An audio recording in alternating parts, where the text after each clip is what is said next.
वाराणसी में शनिवार को मिली कोरोना जांच रिपोर्ट के अनुसार 10 कोविड संक्रमित मरीज मिले हैं। बीते 24 घंटे में कोरोना से किसी मरीज की मौत नहीं हुई है।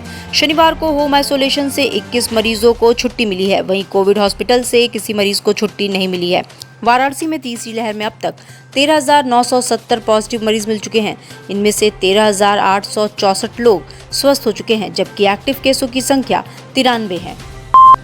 शुक्रवार को यूपी के 15 पुलिस अफसरों का तबादला किया गया है। इस तबादले में वाराणसी में अपर पुलिस आयुक्त अपराध एवं मुख्यालय के पद पर तैनात सुभाष चंद्र दुबे और एसपी ग्रामीण अमित वर्मा का भी नाम है। एसपी ग्रामीण वाराणसी के पद पर सूर्यकांत त्रिपाठी को नई तैनाती दी गई है। वहीं आईपीएस सुभाष चंद्र दुबे को पुलिस उप महानिरीक्षक यातायात के पद पर लखनऊ में नई तैनाती मिली है। अब तक एसपी ग्रामीण वाराणसी रहे अमित वर्मा को पुलिस उप महानिरीक्षक एसआईटी मुख्यालय के पद पर नई तैनाती दी गई है।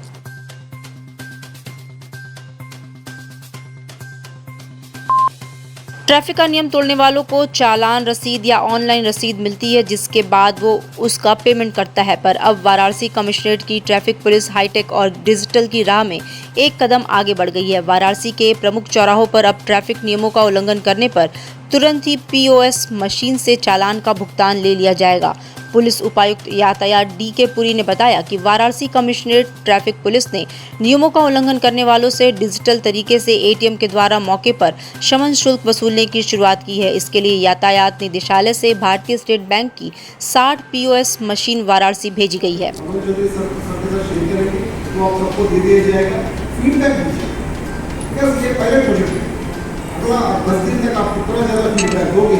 हमारा पास डेटाबेस बनेगा कि ये दिक्कत आ रही है।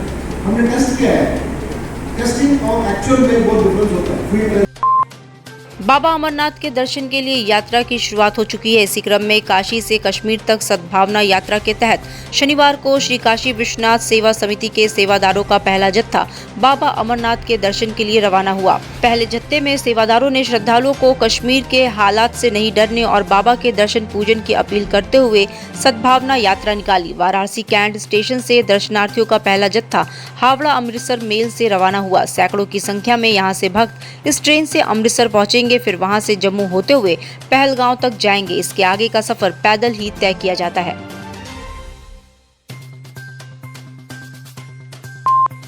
जिलाधिकारी वाराणसी कौशल राज शर्मा के अनुसार आगामी जुलाई के महीने में किसी भी दिन प्रधानमंत्री का कार्यक्रम वाराणसी में हो सकता है।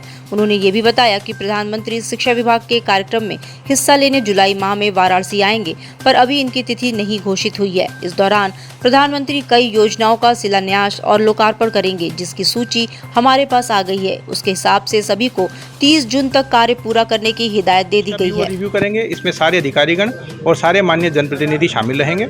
इसके बाद वे साइट विजिट करेंगे, जिसमें एक हमारा किचन है जो अक्षय पात्र योजना के अंतर्गत राज्य सरकार के द्वारा बनाया गया है, उस योजना का, तथा एक रैन बसेरा है जो होमी भाभा कैंसर अस्पताल को दिया गया है तीमारदारों की व्यवस्था के लिए। एक बहुत बड़ा सामाजिक एंटरप्राइज का कार्य है जो मंडलायुक्त महोदय के द्वारा और डूडा और नगर निगम के माध्यम से किया गया है कि वो पूरा रैन बसेरा उन तीमारदारों को दिया जाता है जो कैंसर अस्पताल में अपने बच्चों का इलाज कराने के लिए आते हैं। तो ये दोनों प्रोजेक्ट का निरीक्षण माननीय मुख्यमंत्री जी खुद साइट पर रात को करेंगे, और उसके बाद जो मंदिर का कार्य चल रहा है, काशी विश्वनाथ परिसर का जो कार्य चल रहा है, उसका भी निरीक्षण करेंगे।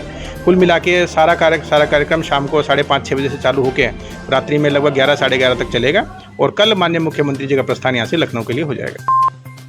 इमरजेंसी के 47 साल पूरे होने पर पूर्व मंत्री और शहर दक्षिणी के विधायक डॉक्टर नीलकंठ तिवारी ने कहा कि शायद ही कोई होगा जो उस वक्त की ये कड़वी सच्चाई को भूला होगा, जब सरकार के विरुद्ध आवाज उठाने वालों को जेल में डाल दिया गया था और 21 महीनों तक देश पर इमरजेंसी के काले बादल छाए हुए थे। नीलकंठ तिवारी ने कहा कि 25 जून 1975 को तत्कालीन प्रधानमंत्री इंदिरा गांधी ने चुनाव हारने और अपने विरुद्ध फैसला आने के बाद निजी स्वार्थ के लिए भारतीय लोकतंत्र को समाप्त कर आपातकाल जारी कर दिया। नागरिकों के अधिकारों को सीज कर दिया गया, मीडिया को बंद कर दिया गया और हजारों लोगों को जेल में डाल दिया गया। ये आपातकाल 21 मार्च 1977 तक चलता रहा। निकाला गया। यह कांग्रेस का भयावह चेहरा प्रत्येक भारतवासी आज 25 जून को याद करता है। इस 25 जून को उस सिहरन भरी जो आज़ादी को समाप्त किया गया था, वो सिहरन भरी घड़ी को प्रत्येक भारतवासी याद करता है। आज हम इस अवसर पर अपने पूज्य लोकतंत्र सेनानियों को जो हमारे बीच में हैं उनका अभिनंदन करते हैं, उनको प्रणाम करते हैं। जो काल कवलित हो गए, आंदोलन के भेंट चढ़ गए या आंदोलन के बाद आज हमारे बीच में नहीं हैं, उनको हम सशक्त नमन करते हैं। उनके पौरुष, उनके पुरुषार्थ को बारंबार प्रणाम करते हैं, बहुत बहुत प्रणाम करते हैं। धन्यवाद। भाजपा गुलाबबाग कार्यालय में केंद्रीय मंत्री डॉक्टर महेंद्र नाथ पांडे की अध्यक्षता में शनिवार को आपातकाल को याद कर काला दिवस मनाया गया। केंद्रीय मंत्री ने कहा कि आज हमारा संगठन काशी सहित पूरे देश में आपातकाल को याद कर काला दिवस मना रहा है। उन्होंने आगे कहा कि ये दिवस लोकतंत्र के जागरण और उस समय के अत्याचारों को याद दिलाने के लिए मनाया जा रहा है ताकि हम अपने लोकतंत्र को और मजबूत कर सके। इसके अलावा आज महानगर भाजपा ने 17 लोकतंत्र के प्रहरियों को सम्मानित भी किया है जो आपातकाल के समय जेल गए और उन्होंने यातनाएं सही। मुख्यमंत्री योगी आदित्यनाथ की पहल पर पूरे प्रदेश के राजस्व ग्रामों की घरौनी बनाई जा रही है। इसका प्रथम वितरण शनिवार को लखनऊ में सीएम ने किया, जिसमें वाराणसी के भी 2 ग्रामीण शामिल हुए। इस कार्यक्रम का कमिश्नरी सभागार में सीधा प्रसारण किया गया। इस दौरान कमिश्नर दीपक अग्रवाल ने 3 तहसीलों के 30 लाभार्थियों को घरौनी बांटी। इस दौरान जिलाधिकारी कौशल राज शर्मा ने इस योजना को क्रांतिकारी स्कीम बताया और कहा कि आने वाले 6 से 7 महीनों में जनपद के सभी गांवों की घरौनी जारी हो जाएगी। प्रधानमंत्री स्वामित्व योजना के अंतर्गत ये बहुत रिवोल्यूशनरी काम पूरे देश में, प्रदेश में और जनपद में शुरू हुआ है कि जो गांव की आबादी होती है उस आबादी की भी लोगों को खतौनी की तर्ज पे घरौनी का लैंड रिकॉर्ड बना के वितरित किया जाए। ये कार्य पूरे ज़िले में लगभग 1 वर्ष से चल रहा है। ड्रोन सर्वे के माध्यम से हमारे लगभग 90% गाँव का कार्य पूरा हो चुका है। अब जो कुछ एयरपोर्ट के आसपास के गांव हैं वो बचे हैं। जितने भी गांव के कार्य पूरे हो गए हैं उनमें 40,000 से ज़्यादा परिवारों की घरौनी जनरेट हो चुकी है। मुख्यमंत्री योगी आदित्यनाथ शनिवार शाम को वाराणसी पहुंचे। ये सीएम का 2 दिवसीय वाराणसी दौरा है। वाराणसी पहुंचने के बाद सीएम ने सर्किट हाउस में जिले के आला अधिकारियों संग विभागीय समीक्षा बैठक के साथ ही साथ राज्य एवं केंद्र सरकार के विकास कार्यों की समीक्षा बैठक की। इसके बाद मुख्यमंत्री LT कॉलेज अर्दली बाजार में बनकर तैयार अक्षय पात्रा फाउंडेशन के लार्ज किचन का निरीक्षण करने पहुंचे। यहां फाउंडेशन के अधिकारियों से चर्चा की और मंडलायुक्त से जानकारी ली। मुख्यमंत्री इसके बाद होमी भाभा कैंसर अस्पताल में आने वाले लोगों के लिए डूडा और नगर निगम द्वारा मंडलायुक्त दीपक अग्रवाल की पहल पर बनाए गए रैन बसेरे को भी देखा। यहां से उनका काफिला सीधे श्री काशी विश्वनाथ धाम पहुंचा।